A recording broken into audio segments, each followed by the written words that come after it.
శ్రీశైలం ఇప్పుడు అయిపోయింది సార్ ఒకటి. శ్రీశైలం అయిపోయింది, పిఠాపురం అయిపోయింది, ఉజ్జయిన్ అయిపోయింది,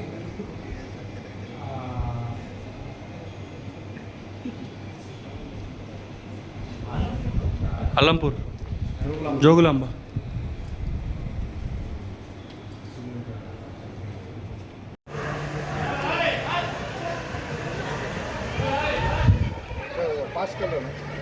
कर दिया हो गया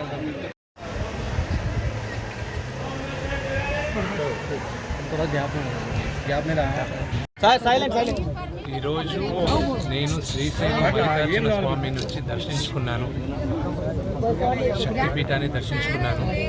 దీంతో నేను 12 జ్యోతిర్లింగాలు యాత్ర పూర్తి చేసుకున్నాను.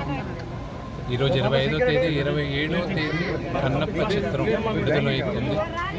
మీరందరూ ఆశిస్తారని మనస్ఫూర్తిగా కోరుతున్నాను. సార్ కన్నప్ప సినిమా హిట్ అవుతుంది సార్. కన్నప్ప.